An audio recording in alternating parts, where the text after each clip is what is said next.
Time for some seriousness. Not big into seriousness. Time for some seriousness.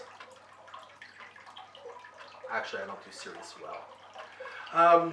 Recently, if you've been following along, hopefully you have, I've been kind of on a bit of a transit thing. I spoke about the survival guide, the arrival survival guide at Pearson International Airport, and it seemed ideal or almost appropriate to segue into the Toronto Transit Commission, also known as the TTC. They refer to themselves as the better way, but I think we could all debate that.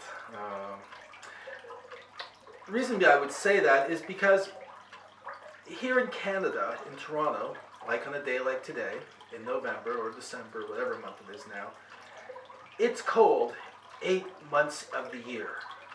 But yet, this system isn't designed to work in the cold. Even on their website, it'll say some modes of transportation will not work because of ice or rain or snow. Seems a little odd. Now this occurs in the summer too. So for those 4 or 5 days, the actual Transit Commission runs smoothly. But yet, somehow, each and every day, they managed to move over 3 million people. So that must have been that perfect day. Everything was going well. Nothing broke down. I am having a little fun at their expense. The work they do is quite phenomenal when you consider the network of vehicles and grids and people and items that are instrumental in creating this network. And this network consists of subways. Now the subway is kind of a weird creature. Now many of us have dealt with subways. I know I have, and I'm sure many of you have, but for those who haven't, think of a metal worm traveling through a hole that's so large that when it comes into an opening, your hair keeps flizzing back like in a hurricane. And then there's the smell of grease and debris. In fact, toxicology reports have said that the air in the subway isn't particularly healthy. I don't know why they had to actually get someone to come up and tell you that, but in fact someone did, and now they're trying to do something about the air quality in a subway station. Often subways are overcrowded, and sometimes, many times, they're not the most pleasant place to be. However, they're very efficient, providing it's not snowing and it's not raining, or it's too hot. Part of this network also consists of buses.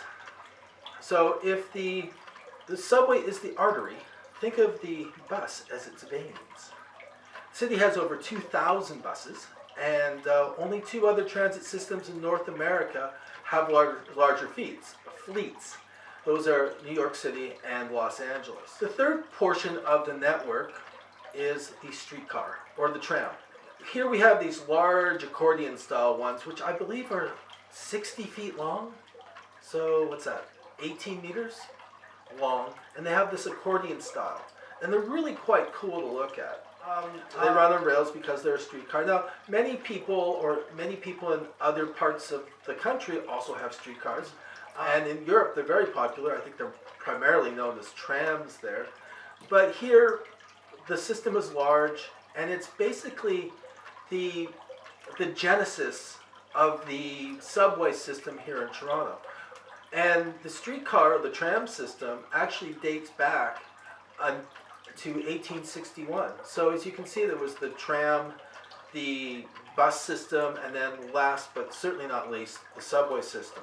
Now to get around is pretty important, because what's the point in having a subway system or a transit system if you can't get around? Now the subways consist of currently 4 lines. The Yonge University line, the Bloor-Danforth line, the Scarborough LRT, which means light rapid transit, which is closer to a subway than a streetcar, at least from my estimation. The Shepherd line, there are 3 more lines on the horizon. I'm not sure how funding is coming for these, and the way the TTC and the City of Toronto and the government all seem to work, they put a date on it, but let's anticipate it. If they say 2021, let's say 2026. You get the idea. So I believe 3 lines are slated to open on 2021, 2023, and 2027. So add 5 years, and then we'll probably get pretty close. The Yonge Danforth line, which is the largest line, is 34 kilometers long, and it consists of 38 stations. So that's 24 miles of transit. It's actually quite extensive. I was just on it recently, and it goes all the way up to Vaughan Mills, beyond York University. So it's actually quite an engineering marvel. Line 2 is the Bloor Danforth line, and it consists of 26 kilometers of track, or 16 miles, and it consists of 31 stations. The Scarborough LRT, so for those who don't know what an LRT is, whereas the subway goes underground, an LRT is kind of like, I hate to use the word streetcar because it's not as cool as a streetcar, kind of like a subway above ground, if you will. And it has 6.4 kilometers of track in this particular system, which is 4.1 miles long, and it consists of 6 stations. The Shepherd the Shepherd line, which is actually a subway, consists of 5.5 kilometers of track, which is 3.4 miles, and 5 stations. This is the newest serviceable line, and it services the people of the North York community, which is Shepherd and Yonge area. Buses serve more than just a transportational need. And I'm going to try to illustrate what I mean.